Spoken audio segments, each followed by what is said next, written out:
رمضان 1440 ہجری میں جیو نیوز کی ایک ٹرانسمیشن کے دوران زاہد چیپا بھائی نے اپنی اینڈرائیڈ ایپ کا تفصیلی انٹروڈکشن کروایا، جسے دیکھ کر انتہائی خوشی ہوئی کہ اللہ تعالیٰ اپنے دین کا کام کسی غیر عالم سے بھی لے سکتا ہے۔ لیکن اسی پروگرام میں ایک بریلوی عالم دین کے ایک جملے نے بہت رنجیدہ کر دیا کہ قرآن حکیم کو استاد کے بغیر سمجھنا ہی ناممکن ہے۔ اس حوالے سے رہنمائی کریں۔ رہنمائی تو کرتے ہیں، یہ میں نے جب کلپ دیکھا نا جی، مجھے تو کوئی حیرانگی نہیں ہوئی۔ دکھ تو مجھے ہوتا ہے، علماء جو کچھ کرتے ہیں، لیکن حیرانگی نہیں ہوتی۔ ہم تو پہلے سے یہ رونا رو رہے ہیں کہ اگر آپ کو کوئی یہودی یا عیسائی آ کے بات کرے نا، قرآن حدیث ڈائریکٹ نہ پڑھنا، گمراہ ہو جاؤ گے، آپ کہیں گے اللہ کا دشمن، یہی کہیں گے نا۔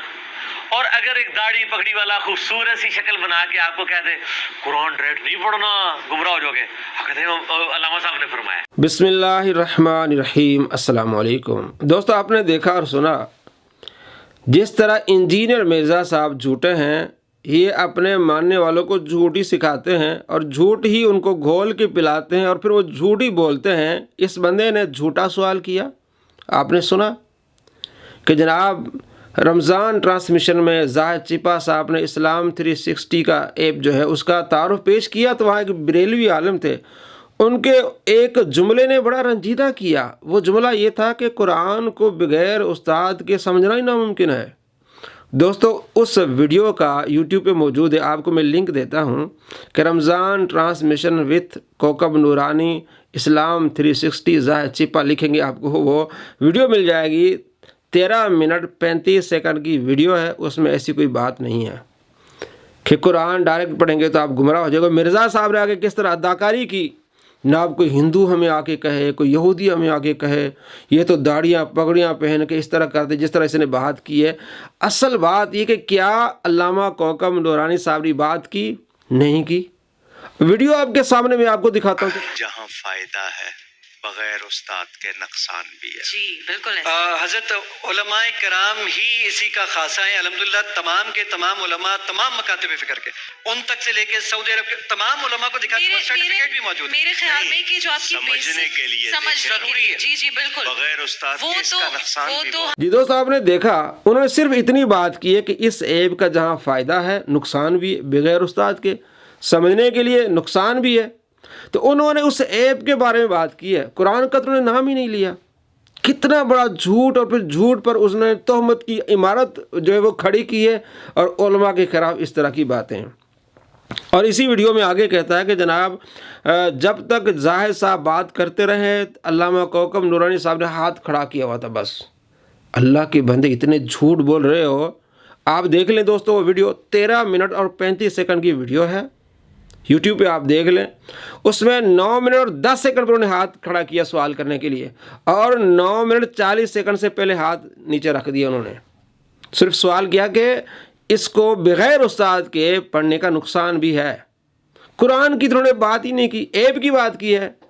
پھر اس کے چیلے اٹھیں گے دفاع کے لیے، جناب اس ایپ میں قرآن بھی تو ہے نا، چلیں آپ کی بات مان لیتے ہیں، قرآن بھی ہے۔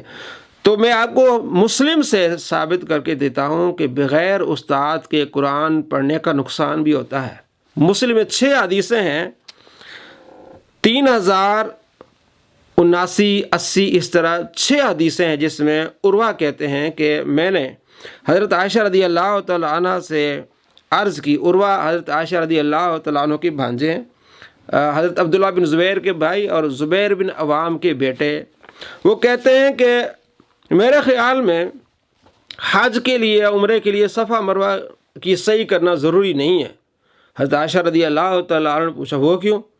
تو عروہ نے قرآن پڑھا آگے کہ قرآن پاک میں ہے سورہ بقرہ آیت نمبر 158، ان الصفا والمروۃ من شعائر اللہ، کہ صفا مروہ اللہ کی نشانیوں میں سے، فمن حج البیت او اعتمر، جو حج کرے یا عمرہ کرے، فلا جناح علیہ ان یطوف بہما، تو کوئی حرج نہیں ان پر کہ وہ طواف کرے۔ تو معلوم ہوا کہ کوئی لازمی نہیں ہے، اللہ فرماتے ہیں کوئی حرج نہیں ہے، یعنی کریں تو ٹھیک ہے، نہ کریں تو کوئی مسئلہ نہیں ہے، صفا مروہ کی صحیح کرنا کوئی لازمی نہیں ہے۔ تو میں تو یہ سمجھ رہا ہوں۔ حضرت عائشہ رضی اللہ تعالیٰ عنہ نے پتہ ہے کیا جواب دیا؟ فرمایا اس بندے کا حج ہی نہیں ہوگا جو صفا مروہ کی صحیح نہ کرے۔ تم نے یہ کیسے سمجھ لیا؟ تمہیں پتہ اس کا شان نزول کیا ہے؟ انصار جب حج کے لیے آتے تھے، عمرے کے لیے آتے تھے، تو نائلہ اور اصاف 2 بت تھے، وہاں احرام باندھتے اور پھر صفا مروے کی صحیح کرتے۔ جب یہ مسلمان ہوئے، آپ صلی اللہ تعالیٰ علیہ وآلہ وسلم کے ساتھ آئے تو انہوں نے کہا کہ ہم تو اس وقت یہ عمل کرتے تھے جب جاہلیت کا دور تھا، ہم مسلمان نہیں تھے، ہم یہ اچھا نہیں سمجھتے کہ ہم پھر وہی صحیح کریں۔ تو اللہ نے فرمایا کہ اس کی صحیح کرنے میں کوئی حرج نہیں ہے، تم اس کو برا نہ جانو۔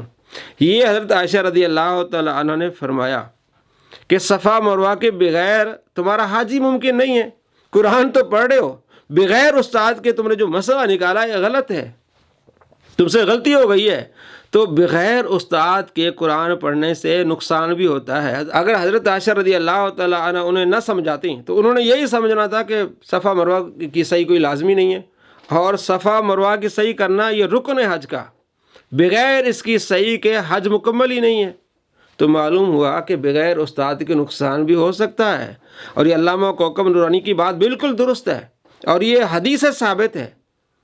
ایک تو انہوں نے قرآن کا نام ہی نہیں لیا، اگر مان بھی لیا تو یہ تو حدیث سے ثابت ہے کہ بغیر استاد کے قرآن پاک کو مکمل آپ سمجھ نہیں سکتے۔ آپ اپنی طرف سے مسائل نکالیں گے اور نقصان ہوگا جو ثبوت کے ساتھ واضح ہے۔ تو کس طرح یہ جھوٹ بولتا ہے، اور ان کے چیلوں نے اسی جھوٹ کو پھیلایا ہوا ہے۔ جناب کوکب نورانی صاحب کہتے ہیں کہ ڈائریکٹ قرآن پڑھیں گے تو گمراہ ہو جائیں گے، یہ وہ اس طرح سارے اس نے جھوٹ بولے ہوئے ہیں۔ ہم نے کئی ویڈیوز میں دکھایا کہ مفتی اکمل صاحب نے بار بار کہا ہے قرآن پاک کو پڑھیں، اور علامہ رضا ثاقب صاحب نے کئی مرتبہ کہا کہ آپ قرآن پاک کو پڑھیں، سمجھیں، تفسیر پڑھیں، دعوت اسلامی کے نصاب میں شامل ہے، علماء بتاتے رہتے ہیں۔ لیکن اس نے ایک جھوٹ پکڑا ہوا ہے کہ جناب علماء یہ کہتے ہیں، انہوں نے داڑیاں رکھی ہوئی ہیں، یہ اس طرح کی گندی زبان استعمال کرتا ہے، اور اپنے آپ کو سمجھتا ہے کہ میں بہت جناب علم قرآن پڑھاتا ہوں۔ خود یہ قرآن کا منکر ہے، ہم نے کئی ویڈیوز میں دکھایا ہے۔